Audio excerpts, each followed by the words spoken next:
गोविंद गोपाला। भजो गिरिधर गोविंद गोपाला।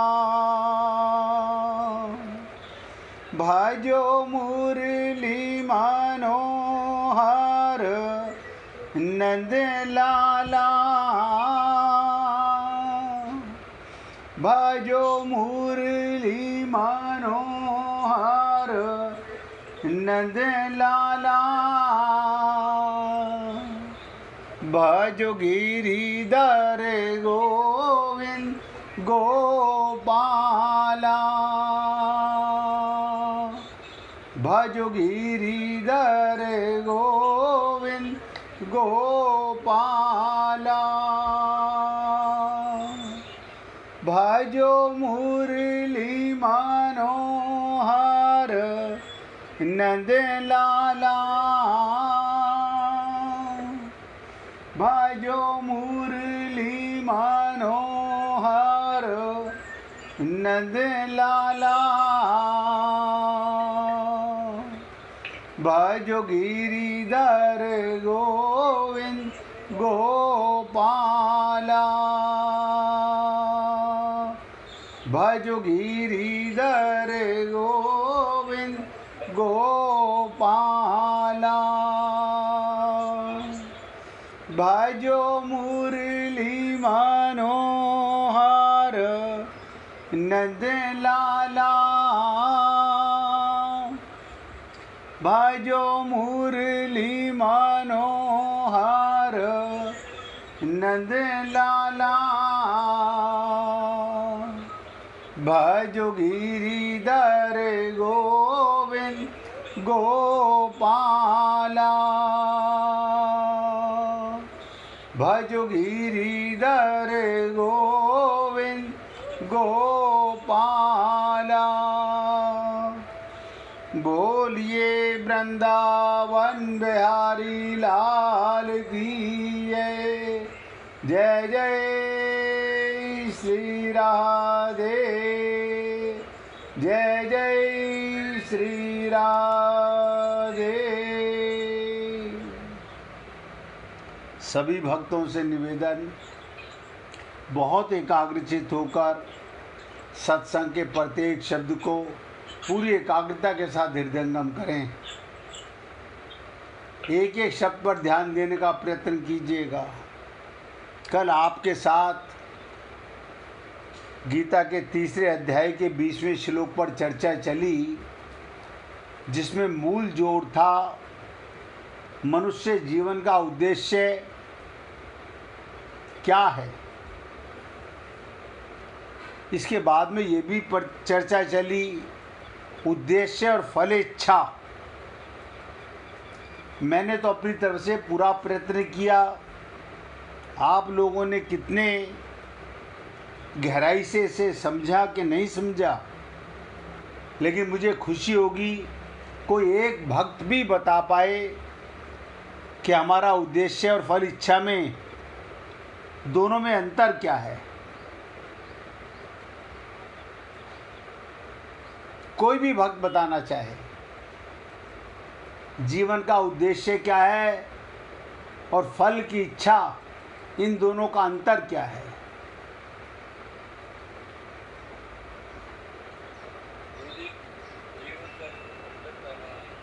क्या जी,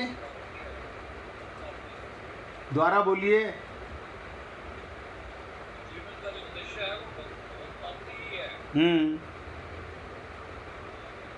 और फल इच्छा नहीं, 2 पर चर्चा चली, उद्देश्य और फल इच्छा। 99.99% लोगों के मन में कर्म करके फल पाने की इच्छा होती है। ब्रजमोहन जी आप भी बताइए। जी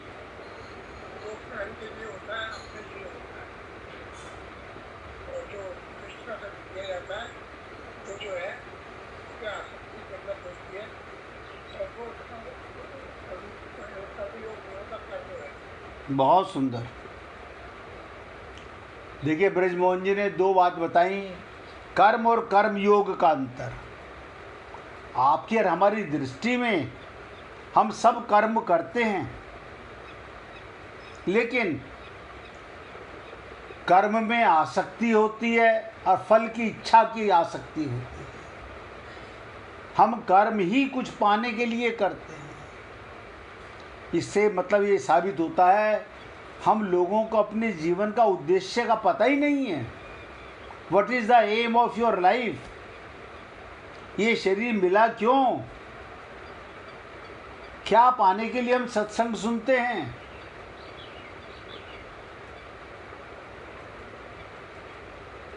इधर सुना और उधर सफा तो कोई लाभ नहीं है। सुनने का मतलब है जो अब तक हम नहीं जान रहे थे, भगवान श्री कृष्ण की वाणी के द्वारा अब हम लोग जानने लगे और हमारे मन का भ्रम मिटने लगा। हमारा अब संसार का फल पाने की इच्छा नहीं है,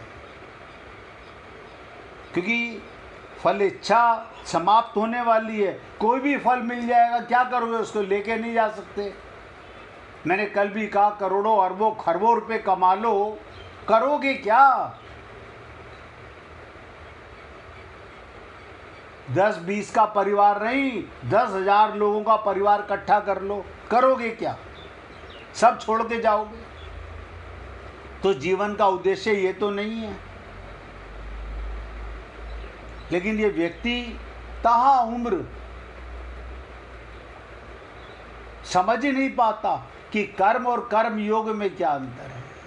अगर गीता का एक श्लोक सुनने मात्र से हमें समझ आ जाता, भगवान ने कहा कर्मण्येवाधिकारस्ते मा फलेषु कदाचन,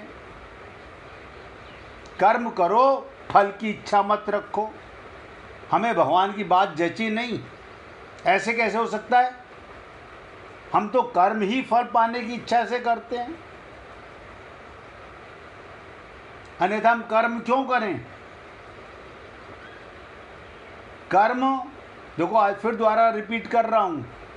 आज इस श्लोक को समाप्त करेंगे, 20वें श्लोक को 21वें में प्रवेश करेंगे। कर्म माने सेवा। आत्मा को छोड़कर शरीर की भी सेवा और संसार की भी सेवा।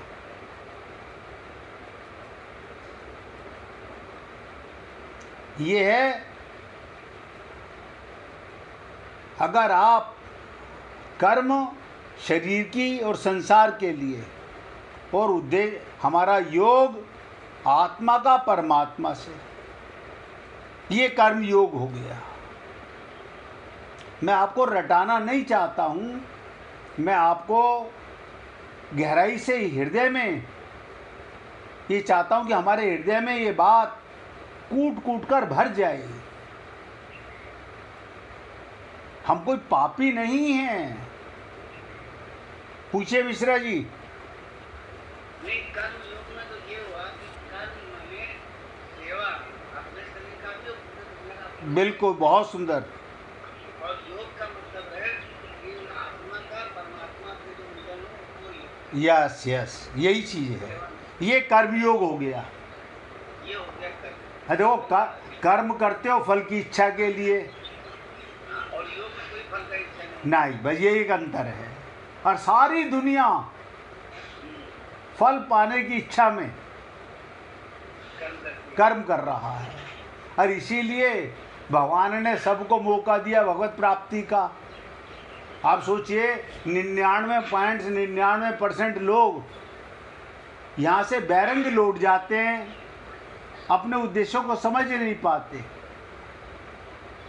और ये इस जन्म की बात नहीं, अनंत जन्मों में, अनंत काल से आप और हम लोग ऐसे ही आ गए और ऐसे ही चले गए।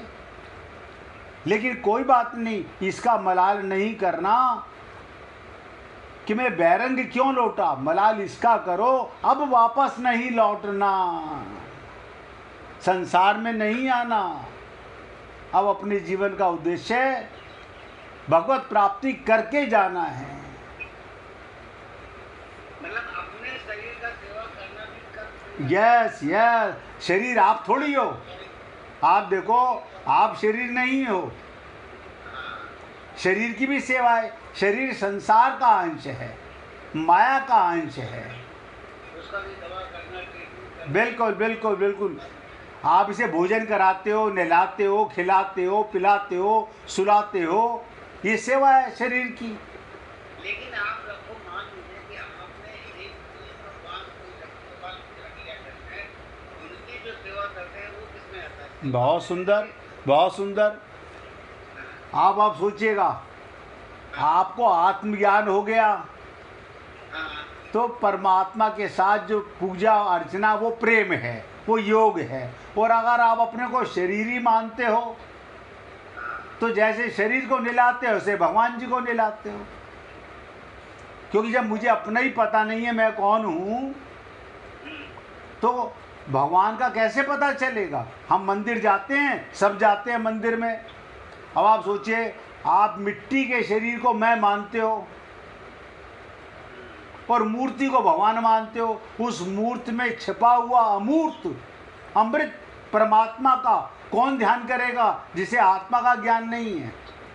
लेकिन उस परमात्मा से तो इसका मतलब आत्मा का ही मिलन हो सकता है। 100%। शरीर से कभी मिलन नहीं हो सकता। शरीर से भी कोई मिलन नहीं हो सकता है। उसका कारण समझ लीजिएगा मिश्रा जी, शरीर है जड़ हाँ, शरीर है जड़ और और वो है आत्मा है चेतन। संसार है जड़ और परमात्मा है चेतन। इसे कहते हैं इसे कहते हैं सजातीय संयोग। शरीर समझ करके अपने को कर रहे हो, आत्मा से बस बस बस बस, तो मतलब भगवान की सेवा आत्मा से करनी यस। ये सेवा माने प्रेम। है। शरीर से संसार को सेवा प्रेम और आत्मा से परमात्मा को प्रेम। और शरीर उसका साधन है। बस ये शरीर एक साधन है। जैसे आपको कार मिली, घर से एयरपोर्ट जाने तक उसका सदुपयोग किया आपने। इस देह का सदुपयोग क्या था? संसार की सेवा और भगवत प्राप्ति करने के लिए संसार की सेवा करनी है। मतलब ये हुआ कि भगवान की जो सेवा आत्मा से आप कर रहे हो, शरीर को साधन बना करके, वो तो सही है। यस, और ऐसे आप शरीर में गए और वहाँ जाके पार्टी में एक लाइन में लग गए, जनता के साथ ना ना कुछ नहीं, सब धोखाधड़ी है। रामचरितमानस में आया, मोहे छल कपट छिद्र ना भावा। आज 99.99% लोग उपवास करते हैं, पूजा करते हैं, मंदिर जाते हैं, तीर्थ जाते हैं, क्या क्या मानकर? शरीर मानकर। आत्मा मान करके ही जाना पड़ेगा। आत्मा मान के। आप देखो, मैंने आपसे कहा था कि जहाँ आप वहाँ परमात्मा, जहाँ आप वहाँ परमात्मा। आत्मा मुझे बता दो कहाँ नहीं होती। लेकिन आपको जो अगर आपसे कुछ परमात्मा से कुछ आपका संबंध हो गया तो आपको उसका कुछ एक इंक्लिंग मिलता रहता है ना कि आज आपको भगवान ने कुछ सोचा कि आपको बताया तो आपको दिमाग में कुछ आता है कि बता देता हूँ, आत्मा की भूख है आनंद। वो आत्मा की अनुभूति है। शरीर की भूख है संसार। शरीर को संसार में सुख मिलता है। दोनों आनंद हैं। शरीर का आनंद संसार में है और आत्मा का आनंद परमात्मा में है। और शरीर को जो इतना कष्ट होता है, तबीयत खराब होती हाँ, बता देता हूँ। आपकी कार रिपेयर होती है, बीमार होती है, एक्सीडेंट होती है, डेंट पेट होती है, आपने उसके साथ संबंध माना हुआ है, इसलिए आपको दुख होता है। मेरे पेट में दर्द, मेरे सर में दर्द। आत्मा को दर्द नहीं होता, है, ये तो आपके दर्द होता है। ये आपके मन को दर्द होता है। लेकिन प्रारब्ध का भी तो है। एक मिनट मिश्रा जी, जरा नरेंद्र भाई पूछ रहे हैं, पूछिए भैया। प्रारब्ध का भी तो कुछ असर है। बिल्कुल होता है, बिल्कुल होता है प्रारब्ध का असर भी भैया। हमारे अनंत जन्मों के जो प्रारब्ध हैं उसका तो हम आकर के अच्छे भी और बुरे भी हमने पूर्व जन्मों में बुरे हमारे प्रारब्ध थे, उसका बुरा असर भोगना पड़ता है। हमारे अच्छे प्रारब्ध थे, आज आप हम लोगों को भगवान का सत्संग सुनने को मिल रहा है। ये अच्छे प्रारब्ध थे। ये हमारे अच्छे प्रारब्ध थे।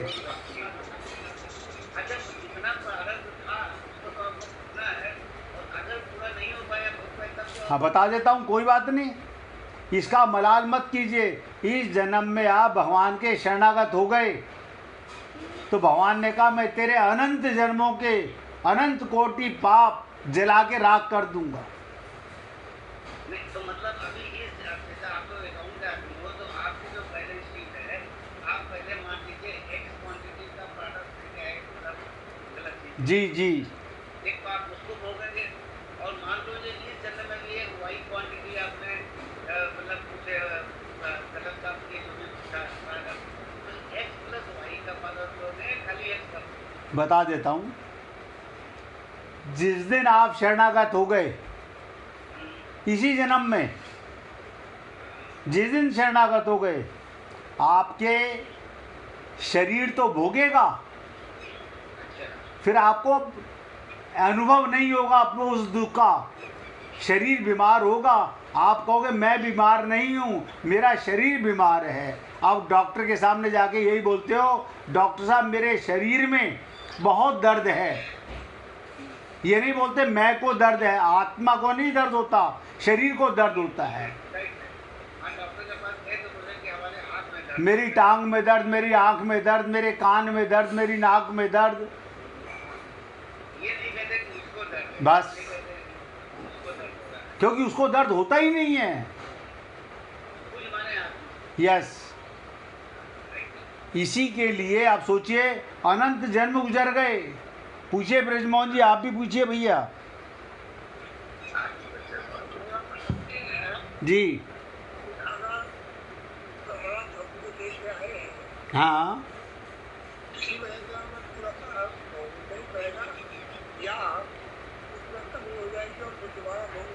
नहीं नहीं नहीं, मैं बता देता हूँ।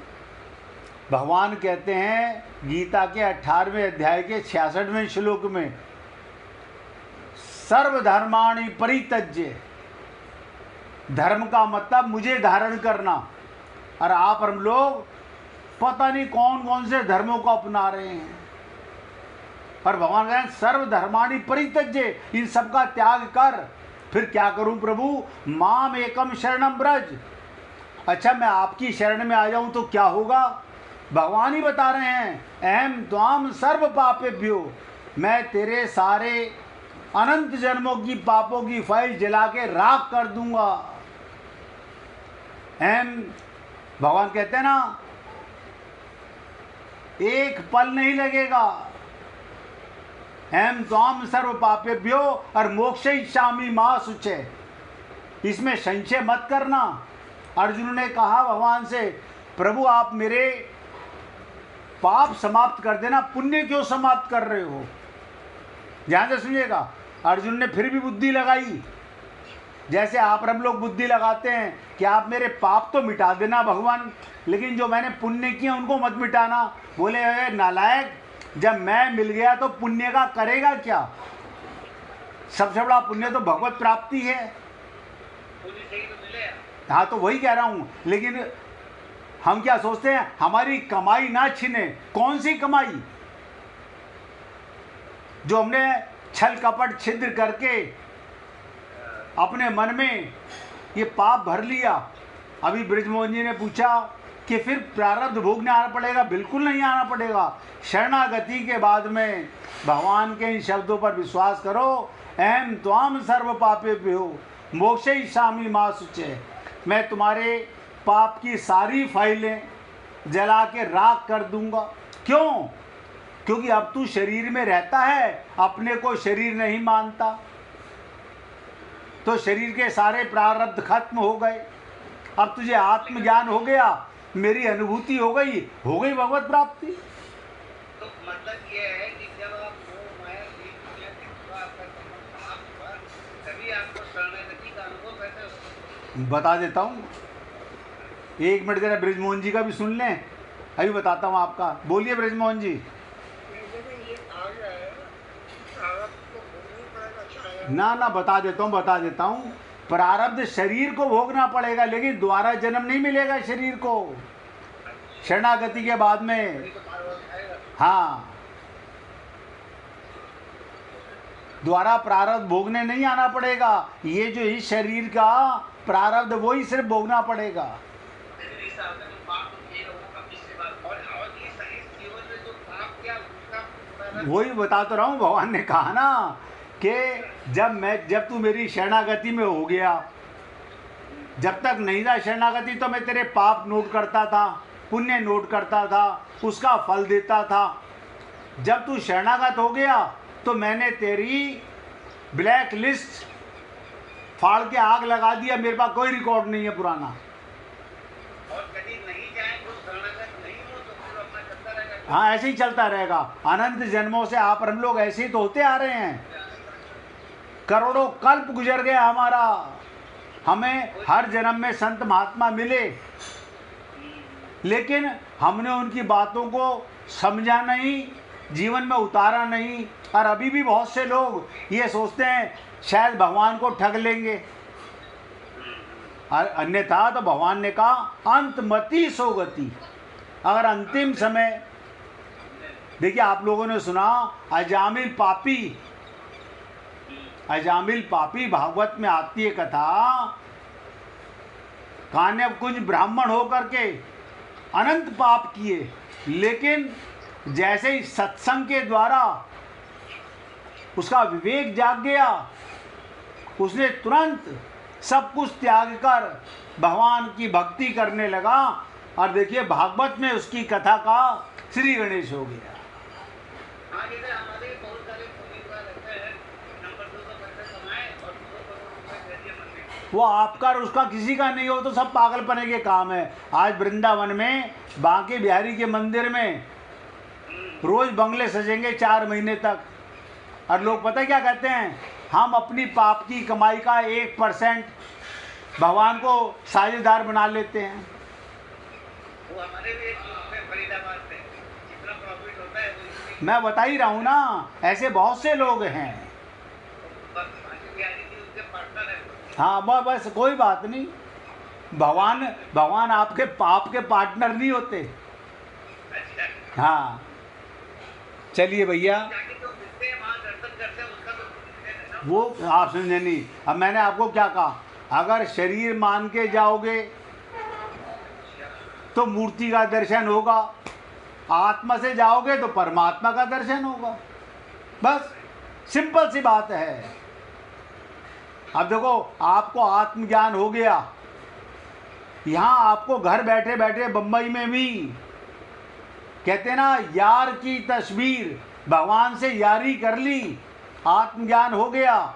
यार की तस्वीर दिल में छुपा रखी है, जब भी जी चाहा गर्दन झुकाई और दीदार हो गए। आत्मा का ज्ञान होने से भगवान के प्रेम की, भगवान के संबंध की अनुभूति होने लगती है। फिर कोई दुख नहीं, कोई चिंता नहीं, कोई शौक नहीं, कोई भय नहीं। अब हम लोग जरा जासी बात पे टेंशन में हो जाते हैं, रात भर करवटें बदलते रहते हैं, नींद नहीं आती। आज एक आपसे आज अभी सवाल एक ये था कि जैसे कि हमारी विषय है जी, भगवान की काफी पूजा करके लड्डू गोपाल से काफी अच्छी बात है, करना चाहिए। आत्मा से अटैचमेंट जैसा हो गया है। लेकिन अब क्या होता है, बीच में तबियत खराब होती है, तब उसकी सेवा ठीक से नहीं हो पाती, ना बता देता हूँ, वो भी बता देता हूँ। फिर परेशान रहती है। ना वो भी बताता हूँ, परेशान होने की जरूरत नहीं। आप मुझे बताओ, जिस दिन माँ अपने बेटे के लिए खाना नहीं बना पाती, बीमार होती है, तो क्या कहती है, बेटा देख आज मैं तेरी सेवा नहीं करूँगी, तो अपनी सेवा खुद कर ले। अब कर लेते हैं। भगवान अपने आप, भगवान को समझे नहीं, भगवान तो सिर्फ भाव के भूखे हैं। और बता देता हूँ आपको पूजा की भी, आपने बहुत अच्छी बात पूछी। मिशी मिश्रा जब बीमार होती हैं तो भावनात्मक सेवा करें, मानसिक सेवा, अच्छा, मानसिक सेवा करें भगवान की। शरीर बीमार है, आत्मा तो बीमार नहीं है ना, हाँ, मन तो बीमार नहीं है ना। मन से भगवान को स्नान कराएं, मन से भगवान को भोग लगाएं, मन से भगवान का श्रृंगार करें। इसे कहते हैं मानसिक सेवा। और भगवान को मानसिक सेवा सबसे ज़्यादा प्रिय है। इसलिए हे पुण्य आत्माओं, अच्छा कि आपने पूछा। इस बात का मन में 1% भी मलाल मत कीजिए। जी जी, क्योंकि मेरा ही तक कोशिश था, मेरे को कुछ नहीं लग रही है, तो मैंने कहा ऐसा कैसे करें। ना, मैंने बताया ना, कोई मलाल करने की जरूरत नहीं। भगवान भाव के भूखे हैं। जब आपका शरीर काम नहीं कर पाता तो भगवान से मानसिक भावना से कहो कि हे प्रभु, ताकत तू देगा तो शरीर से सेवा करूंगी, वरना मन है, मन से सेवा करूंगी। भगवान भाव के भूखे हैं। अब बहुत ध्यान से सुनिएगा भैया। चर्चा चली थी कर्म योग में। कर्म योग में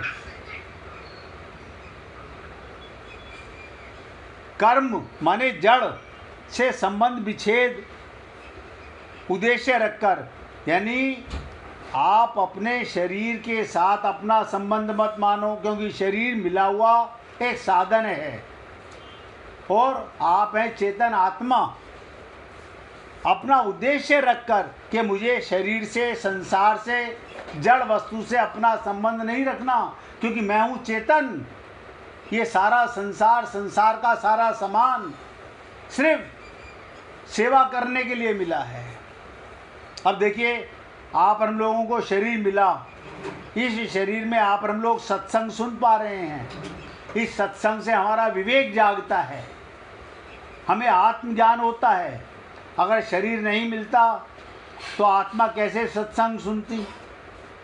जैसे शरीर एक साधन है, ऐसे ही आप देखते हो संसार की सारी चीज़ें एक साधन है उस तक पहुंचाने के लिए। ऐसे ही ये देह मिला है हरि तक पहुंचाने के लिए। लेकिन इस देह का लाभ कब? जब आप अपने को देह ना मानकर आपको आत्मज्ञान हो जाए। तो कर्म योग में कर्म की जड़ता से संबंध विच्छेद होना चाहिए। ये उद्देश्य रखकर शुभ कर्म किए जाते हैं और सकाम पुरुष फल की इच्छा रखकर काम करता है, अपने लिए कर्म करता है। और कर्म योगी फल की इच्छा का त्याग करके, नोट करो, परमात्मा का फल मांगने से नहीं मिलेगा, आत्मज्ञान से अपने आप मिलेगा। वो तो मिला ही हुआ है। कर्म योगी फल की इच्छा का त्याग करके दूसरों के लिए कर्म सेवा करता है। कर्म ही फल रूप से परिणत होता है। अतः फल का संबंध कर्म से होता है, उद्देश्य का संबंध कर्म से नहीं होता।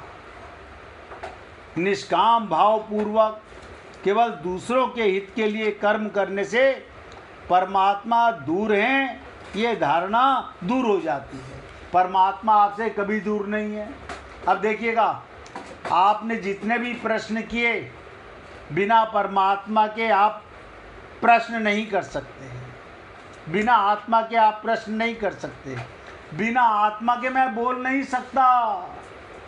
आपको अनुभव हो रहा होगा कि शर्मा जी मुंह से बोल रहे हैं, लेकिन शर्मा जी का शरीर एक सांस नहीं ले सकता भगवान के बिना। बिना आत्मा के कुछ नहीं बोला जा सकता। अब आगे चर्चा चालू करें भैया। अब ध्यान से सुनिएगा। भगवान ने इसी 20वें श्लोक में कहा, मनुष्य लोग, आदि लोग, यानी उन लोगों में रहने वाले प्राणी और शास्त्र वेदों के अतिरिक्त सब शास्त्र, मनुष्य लोग की, उसमें रहने वाले प्राणियों की और शास्त्रों की मर्यादा के अनुसार समस्त आचरण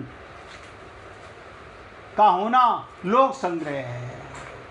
आप और हम लोग संसार में रहते हैं, मनुष्य लोक में रहते हैं, और जो लौकिक कार्य हैं संसार के हिसाब से वो कार्य करते हैं। लोक संग्रह का तात्पर्य क्या है? लोक मर्यादा सुरक्षित रखने के लिए लोगों को असत से विमुख करके सत के सम्मुख करने के लिए निस्वार्थ भाव से कर्म करना। बहुत ध्यान से समझिएगा, लोक संग्रह का तात्पर्य क्या? लोक मर्यादा सुरक्षित रखने के लिए लोगों को असत से विमुख, झूठ से विमुख करके सत्य के सन्मुख करने के लिए निस्वार्थ भाव पूर्वक कर्म करना। इसको गीता में यज्ञ का अर्थ दिया गया।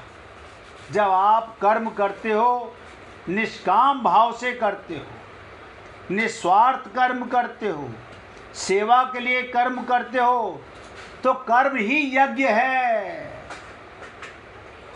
आपको अलग से यज्ञ की आवश्यकता नहीं है। प्रत्येक कर्म यज्ञ की आहुति है। क्यों? वो सेवा है। इसे कहते हैं अपने आचरणों में, वचनों में लोगों को असत से विमुख करके, अपने आचरणों में और वचनों में लोगों को असत से विमुख करके सत्य के सन्मुख कर देना बहुत बड़ी सेवा है। अब ध्यान से सुनिएगा, ये संत महात्मा क्या करते हैं हमारे लिए? हम संत महात्माओं के पास ब्राह्मण भी जाता है, क्षत्रिय भी जाता है, वैश्य भी जाता है, शूद्र भी जाता है। वो सबको पहले सत और असत का ज्ञान कराते हैं, सत का परिचय बताते हैं कि तुम सत हो, सत्य सत्य सत्संग गोविंद राधे। तुम आत्मा हो, परमात्मा के अंश हो, तुम शरीर नहीं हो, तुम संसार के अंश नहीं हो।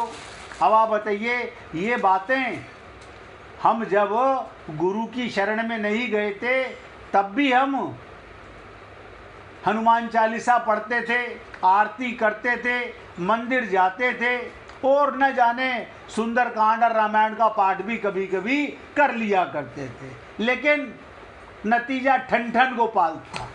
क्यों? अपनी बुद्धि से माइक मन, माइक बुद्धि कैसे जानेगी?